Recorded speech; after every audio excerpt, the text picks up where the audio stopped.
So learners moving toward the next slide, जिसमें हमने बताया था कि कैसे प्राइस और आउटपुट का हम लोग डिटर्मिनेशन करेंगे। तो इस स्लाइड से आपको एकदम क्लियर हो जाएगा कि कैसे हम लोग प्राइस और equilibrium output with the help of diagram, ताकि आपके एग्जाम में क्वेश्चन आए तो आप वो ऑब्वियस सी बात है कि आपको डायग्राम से ही आएगा बताने के लिए, तो आप इजीली इसको आप पढ़ के मैं समझा दूंगी और आप इजीली इसको समझ के आप अपने से खुद से बना सकते हो। देखने में तो बहुत ही बड़ा सा लग रहा है कि क्या क्या लाइंस इसमें AR मैंने क्या क्या कर दिया है, लेकिन वन बाय वन करके मैं एक्सप्लेन करूंगी एंड 100% आपको समझ में आ जाएगा कि ये डायग्राम मैंने कैसे बनाया है। Clear? So let's start learners. सबसे पहले क्या करेंगे हम लोग लर्नर्स कि डिमांड कर्व बनाएंगे। क्या बनाएंगे? Demand curve. और हमको पता है कि डिमांड कर्व मोनोपोली में इसको एवरेज रेवेन्यू कर्व भी बोला जाता है, दैट इज AR। इसीलिए मैंने यहाँ पे लिखा है कि demand curve is equal to AR। तो हम लोग मोनोपोली मार्केट में डिमांड कर्व को एवरेज रेवेन्यू भी बोलते हैं। तो हमको पता है कि डिमांड कर्व डाउनवर्ड स्लोपिंग होता है, इसलिए मैंने एक डिमांड कर्व बनाया डाउनवर्ड स्लोपिंग। क्लियर? अब यहाँ पे फर्म क्या करेगी, अगर वो चाहती है कि अपना सेल्स को इंक्रीज करे, तो भाई आप पिछले स्लाइड में मैंने बताया था कि अगर वो प्राइस को ज्यादा सेट करेगी इट मीन्स उसका सेल्स स्लोअर हो जाएगा। इसीलिए अगर फर्म चाहता है कि मेरा सेल्स बढ़े तो उसको भाई प्राइस कम करना पड़ेगा, क्योंकि हमने पढ़ा था कि यहाँ पे इनवर्स रिलेशनशिप होता है प्राइस और आउटपुट का। तो इसलिए यहाँ पे क्या होगा, अगर सेल्स फर्म, मैंने छोटा सा ऐसे एरो दिया, समझ जाना कि सेल्स अगर इंक्रीज करेगा तो इट मीन्स व्हाट, कि प्राइस उसने कम किया होगा तभी तो सेल्स बढ़ा।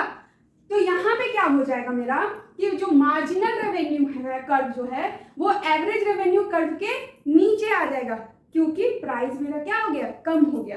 तो इसलिए अब नेक्स्ट क्या हम लोग करेंगे, draw average revenue, sorry marginal revenue below the average revenue. Average revenue के जस्ट नीचे हम लोग मार्जिनल रेवेन्यू डाउनवर्ड स्लोपिंग बना देंगे। नेक्स्ट क्या करेंगे, एक upward sloping MC that is marginal cost line को ड्रॉ करेंगे, और ये दोनों जहां पे MR is equal to MC हो रहा है, इस पॉइंट को हम लोग कहेंगे MR is equal to MC, जहां पे MR कर्व MC कर्व को इंटरसेक्ट कर रहा है, कट कर रहा है, उसी पॉइंट को इक्विलिब्रियम पॉइंट बोलते हैं, where MR is equal to MC। Clear? और यहाँ पे क्या होगा, हमारा आउटपुट का डिटर्मिनेशन हो जाएगा, और यहीं पे सबसे ज्यादा मेरा हायर प्रॉफिट होता है और फर्म अर्न करती है सुपर नॉर्मल प्रॉफिट। क्लियर? और इसी पॉइंट से हम नीचे स्ट्रेट लाइन ड्रॉ करेंगे, और जहां मेरे आउटपुट पे ये पॉइंट गिरेगा उस पॉइंट को हम लोग इक्विलिब्रियम आउटपुट बोलेंगे। लर्नर्स, मिल गया हमारा आउटपुट डिटरमाइन हो गया। ये स्ट्रेट जहां ये आएगा वही पॉइंट पे मेरा इक्विलिब्रियम आउटपुट डिटरमाइन हो जाएगा। Next price. अब हम लोग क्या करेंगे, इसके जस्ट अपवर्ड वर्टिकली हम लोग इसको डॉटेड लाइन से इंक्रीज करेंगे। कहां तक? जब तक वो डिमांड कर्व को टच ना कर ले। जैसे ही मेरा ये लाइन, जो मेरा लाइन इस प्राइस लाइन को जहां पे इंटरसेक्ट करेगा वहां पे मेरा इक्विलिब्रियम प्राइस डिटरमाइन हो जाएगा लर्नर्स। क्लियर? तो हमारा इक्विलिब्रियम प्राइस और इक्विलिब्रियम आउटपुट दोनों ही डिटरमाइन कर गया। So once again I am repeating you all learners कि कैसे ये डिटरमाइन किया गया है।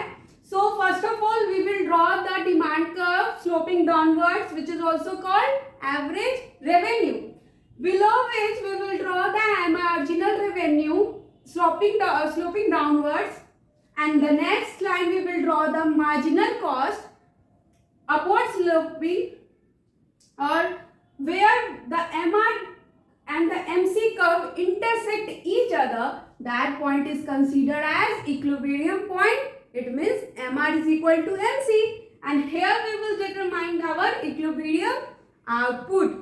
तो जस्ट नीचे इसके आएंगे जहां पे इंटरसेक्ट करेगा क्वांटिटी लाइन पे, उसी क्वांटिटी को हम लोग डिटरमाइन यहाँ पे कर लेंगे, क्या, इक्विलिब्रियम आउटपुट।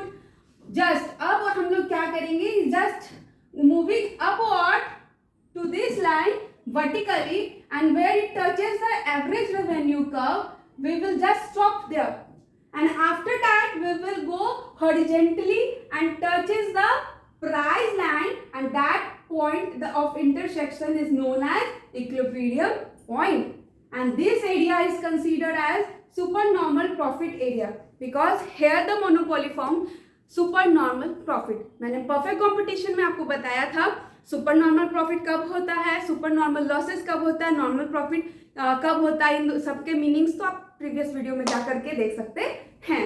सो यहाँ पे 1 by 1 करके लिखा है, तो लास्टली यही मोनोपोली मार्केट में है कि जहाँ MR is equal to MC होगा वही मेरा आउटपुट का डिटर्मिनेशन कर लिया जाएगा, और जस्ट ऊपर हम लोग जाएंगे और जहाँ वो AR कर्व पे कट करेगा उसी स्ट्रेट हॉरिजॉन्टली लाइन ड्रॉ करेंगे, और जिस प्राइस लाइन पे वो इंटरसेक्ट करेगा उस पॉइंट को हम लोग इक्विलिब्रियम प्राइस बोल देंगे।